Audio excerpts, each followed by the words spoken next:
Olá, filhos amados do Senhor Deus. Façamos uma oração para que o Espírito Santo nos abençoe hoje.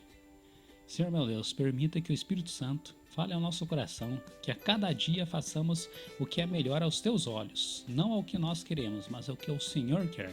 Em nome e por amor do Senhor Jesus. Amém. Meus amigos, capítulo de hoje 16 de Levítico. No capítulo 16, vamos citar algumas coisas que eu já havia comentado para vocês. Vejamos a partir do versículo 1. E falou o Senhor a Moisés depois que morreram os dois filhos de Arão, quando se chegaram diante do Senhor e morreram. Lembra que eu havia comentado com vocês que algumas pessoas morreriam por haver levado fogo estranho para o tabernáculo? E vimos que essas pessoas foram os dois filhos de Arão. E o que acontece? Agora o Senhor irá fazer explicações para eles de como eles deveriam fazer para se achegar ao tabernáculo. Versículo 2: Disse, pois, o Senhor a Moisés: Dize a Arão, teu irmão, que não entre no santuário em todo o tempo, para dentro do véu, diante do propiciatório que está sobre a arca, para que não morra, porque eu apareço na nuvem sobre o propiciatório. Ou seja, não era para Arão toda hora ficar passando do véu. Caso o Senhor aparecesse na nuvem sobre o propiciatório, sobre a tenda do tabernáculo, aquela glória do Senhor poderia matar Arão, e ele não queria isso, já que Arão era o primeiro sumo sacerdote que houve na terra. Versículo 3: Com isto Arão entrará no santuário com um novilho para expiação do pecado e um carneiro. Vejamos no versículo 5. E da congregação dos filhos de Israel tomará 2 bodes para expiação do pecado e um carneiro para o holocausto. Depois Arão oferecerá o novilho da expiação e será para ele, e fará expiação por si e pela sua casa. Também tomará ambos os bodes e porás perante o Senhor à porta da tenda da congregação. Arão lançará sortes sobre os 2 bodes, uma sorte pelo Senhor e outra sorte pelo bode emissário. Então Arão fará chegar o bode sobre o qual cairá a sorte pelo Senhor e oferecerá para expiação do pecado. Mas o bode sobre que cair a sorte para ser bode emissário, apresentar-se-á vivo perante o Senhor, para fazer expiação com ele, para enviá-lo ao deserto como bode emissário. Meus amigos, eu devo à TV Novo Tempo, ao pastor Arilton, esse conhecimento. Fazendo um resumo para vocês, que se for ler todo este capítulo,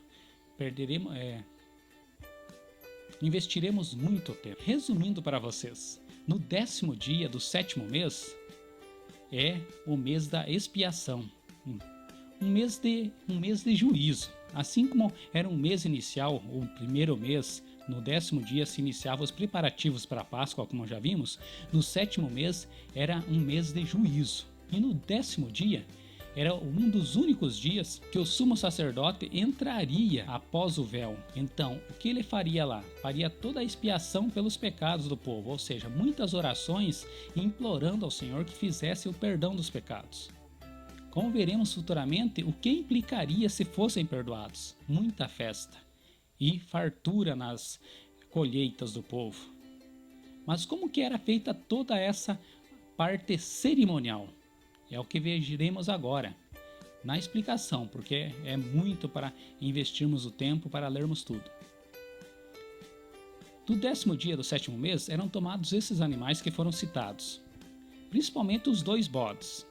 Lembra que nós comentamos aqui já que todos os dias eram feitos 2 sacrifícios diários, um de manhã às 3 horas do dia, nossas 9 horas da manhã, e outro às 9 horas do dia, que seriam as nossas 15 horas, às 3 horas da tarde. Era morto um cordeiro, para expiação dos pecados de cada um do povo, de todos os que não poderiam estar ali representando, eles estavam em uma terra distante, ou devido a tantas tendas e 2 milhões de pessoas, a pessoa não conseguiria chegar no mesmo dia até a tenda da congregação, e era feito por todo o povo aquele sacrifício, na intenção e na simbologia de, através daquele sangue derramado, o Senhor estaria perdoando os pecados deles. O que indicava ao Senhor Jesus Cristo. Era uma indicação simbólica, aqueles sacrifícios, do sacrifício do Cordeiro do Senhor Deus. Resumida essa parte, no 10º dia, do 7º mês, vinha os sacrifícios por expiação. Então eram pego esse novilho que o sumo sacerdote faria o sacrifício por ele, pelos seus próprios pecados, por expiação própria, 2 bodes, um bode para o Senhor e outro bode emissário. Então, como nós vimos aqui, seria feito sortes.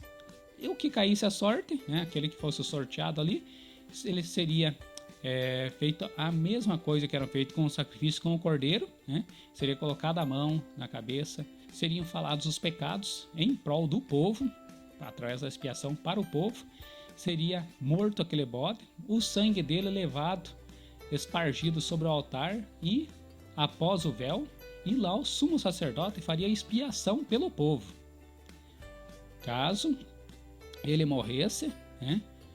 Os povos não existem na Bíblia, como eu já citei, puxariam ele pela corda, como era uma tradição judaica, que só o sumo sacerdote poderia entrar após o véu, e retirando ele, né, caso ele morresse. Se ele não morresse, ele saindo de lá, vivo, né, com suas próprias pernas, o Senhor havia aceitado aquele sacrifício e, principalmente, o povo entraria em festa durante vários dias, 7 dias, e a colheita seria em grande fartura. Mas ele saindo, o que aconteceu? Fez a purificação do santuário, o que nós vamos entender melhor em Daniel 8. A purificação do santuário, ou seja, ele fez a expiação por todo o povo. Todos aqueles pecados que estavam presos, né, digamos, que estavam na cortina do tabernáculo, naquele véu, todos aqueles pecados o Senhor havia perdoado do povo durante todo aquele último ano. Ele chegaria agora no bode emissário e faria o mesmo ritual, porém não iria matar o bode. Chegaria, colocaria a mão na cabeça, num ato simbólico de passar os pecados para aquele bode. Aquele bode representaria Azazel, e aquele bode seria levado e solto no deserto, porque assim como o pecado não deveria ficar entre e no meio do povo, da congregação do Senhor, assim aquele bode ficaria para longe e iria morrer à míngua no deserto, assim como o criador do pecado deverá morrer à míngua. Não são com essas palavras, porque eu sou muito pobre de vocabulário, mas tentei explicar um pouquinho a vocês. Vejamos aqui futuramente alguns versículos. Versículo 15.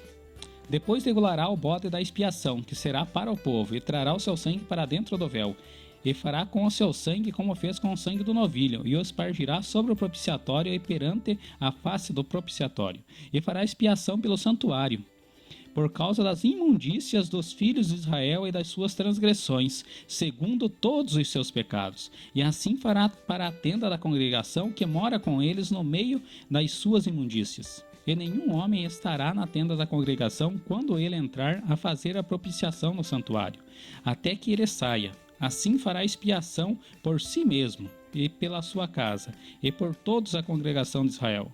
Então sairá do altar, que está perante o Senhor, e fará expiação por ele. E tomará o sangue do novilho, o sangue do bode, e o porá sobre as pontas do altar ao redor. Aqui era a expiação por ele e pelo povo. E agora o bode emissário, onde se encontra? Onde se encaixa essa história que eu comentei com vocês? Versículo 21. E Arão porá ambas as suas mãos sobre a cabeça do bode vivo, e sobre ele confessará todas as iniquidades dos filhos de Israel, e todas as suas transgressões, segundo todos os seus pecados. E os porá sobre a cabeça do bode, e enviá-lo-á ao deserto, pela mão de um homem designado para isso. Assim aquele bode levará sobre si todas as iniquidades deles à terra solitária, e enviará o bode ao deserto. Depois Arão virá à tenda da congregação e despirá os vestidos de linho que havia vestido quando entrara no santuário e ali os deixara. E banhará sua carne em água, e todo o lugar santo, e vestirá os seus vestidos. Então sairá, e preparará o seu holocausto, e o holocausto do povo, e fará expiação por si e pelo povo. Versículo 29.